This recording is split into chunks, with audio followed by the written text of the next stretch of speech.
Hello mga mare! Another mini vlog! As usual mga mare, maaga pang gumising itong si Bryce. Naging routine niya na kasi itong paglalaro dito sa labas mga mare. Kaya naman hinayaan ko na kasi hindi pa naman mainit dito. Pag mainit na kasi mga mare, pinapasok ko na sa loob ng bahay. Habang naglalaro naman si Bryce, eto nagpiprito naman ako ng isda. At si Daddy B naman mga mare ay naghuhugas ng plato. Pag dito sa bahay mga mare ay nagtutulungan talaga kaming dalawa. Bali si Daddy B na pala ang magluluto nitong skabetche mga mare. Pag ganyang luto mga mare, siya na ang pinapaluto ko kasi specialty niya yan. Sobrang sarap yan talaga mga mare kasi hindi tinipid sa ingredients. Abay, kinumpleto pa talaga yung sangkap mga mare para maging masarap. Lami pa sa kuha dong. Uy, sweet and sour ni. Really ni siya skabitsi na sweet and sour. Skabitsi.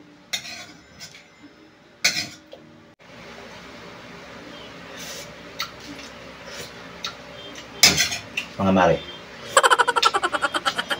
So, eto na pala ang finished product, mga mare. O, diba? Napakasarap naman talaga. Syempre, hindi na natin patatagalin at kakain na kami. Kami na nga ni Daddy B ang naunang kumain, mga mare. Kasi ang dalawang bata ay nanonood ng TV. At si Bryle naman ay pumasok na sa school. Kayo, mga mare, ano bang ulam nyo dyan? Sarap na sarap talaga ako sa luto ni Daddy B, mga mare. Abay, napa-extra rice nga ang inyong mami Yani. Nang matapos kami ni Daddy B kumain, mga mare, eto pinakain ko na din si Andrea. Bali, pinainom ko na din siya sa kanyang vitamins. Minsan, mga mare, sinusubuan ko ito si Andrea. Abay mga mare, sobrang tagal kasi niyan kumain. Sabi ko nga ay dali-dalian niya na para makapanood naman siya ng TV. Kaya naman, matapos siyang kumain ay pumunta na siya sa kwarto at manonood na sila ng TV ni Bryce. At ang isang to mga mare, abay nagpapalambing na naman. Hinayaan ko na nga mga mare kasi alam ko naman paglaki nito ay hindi nito maglalambing sa akin. Pumunta na pala ako dito sa kusina mga mare kasi nga magluluto ako ng mini donut. Bali Maya pancake mix pala ang gamit ko mga mare. Pag half kilo ang lulutuin mo, magdagdag ka lang ng 1/2 na water, at saka 1/4 na oil, at saka 2 itlog mga mare. Pagkatapos ay imimix mo lang. Yan na ang gamit ko mga mare. Ayoko kasing gumamit ng scratch. Pero kung nagtitipid naman kayo mga mare, pwede naman scratch yung gamitin nyo. Ang sa akin kasi mga mare, napaka-busy ko. At saka mas bet ko talagang gamitin itong Maya pancake mix mga mare. Sa side ko kasi mga mare, hindi siya hassle. Hindi mo na kasi kailangan lagyan ng sugar kasi may lasa na nga siya. Yung pag-mix pala nito mga mare, tansyahan lang. Pag wala ka na makitang buo-buo, ay kailangan mo na siya i-stop para hindi ma-overmix. Pagkatapos, nilagay ko naman dito sa squeeze bottle. Kailangan talaga nito mga mare para mas mapadali yung pagluluto ng mini donut. Bali, 2 squeeze bottle ang gagamitin ko. Puno na din kasi yung isa. Pagkatapos ko naman isalin yung mixture sa squeeze bottle, kailangan ko na din i-preheat itong donut maker. Ang gamit kong donut maker mga mare ay Sukani brand. Pag sa Shopee kayo bumili mga mare, merong 6 holes, 7 holes, 12 holes, at saka 16 holes. Itong nabili ko mga mare ay 12 holes. Gaya ng sinabi ko mga mare, dahil mahilig si Andrea at saka si Bryce kumain ng donut, ay hindi talaga ako nagdalawang isip bumili nito. Dati-rati mga mare, si Andrea nagbebento baon. Pero noong nag-start na akong gumawa ng mini donut mga mare, gusto niya yung baon niya ay mini donut na lang. Kaya naman itong niluluto ko mga mare ay baon nito ni Andrea. Ang request mga niya mga mare ay chocolate sauce with assorted sprinkles. Minsan, ang nilalagay ko sa baonan niya ay 8 pieces. Pero kahit gawin mong 10 pieces yan mga mare, ay uubusin niya yan. O, diba mga mare, kahit hindi ako nagtitinda ng mini donut, ay super worth it naman itong binili ko. Minsan nga, ay nagpapaluto pa nga ito ng pang merienda niya. Nang makaalis na nga si Andrea mga mare, nagluto din ako ng mini donut para sa merienda namin ni Daddy B.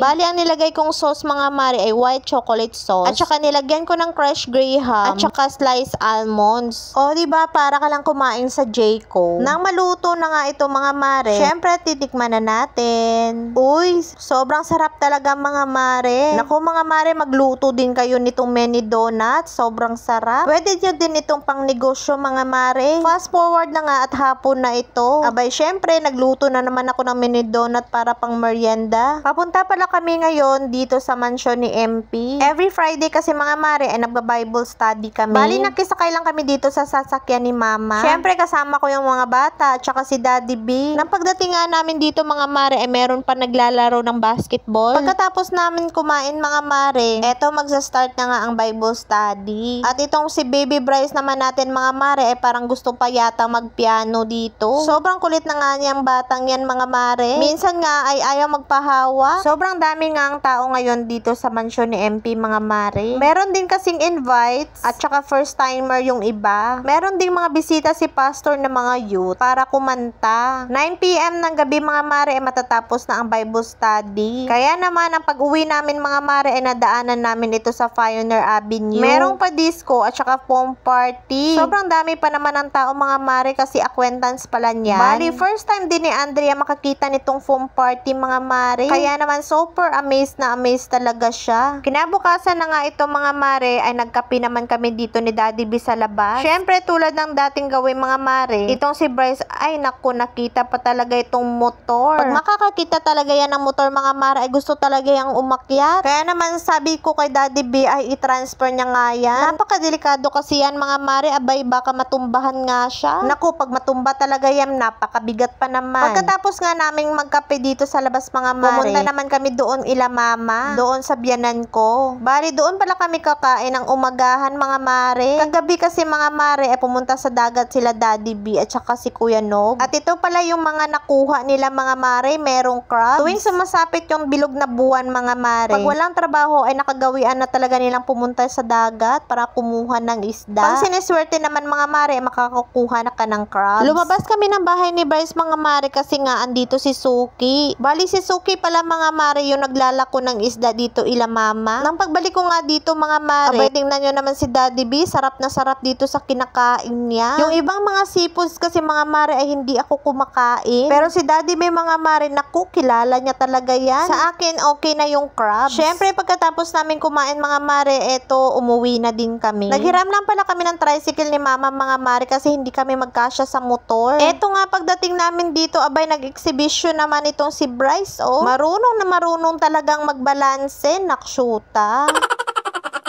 Sobrang tagal pa nga matulog ni Bryce, mga mare, kaya nagpalinis na ako ng kuko. So, yun lang for today's video. Mwah!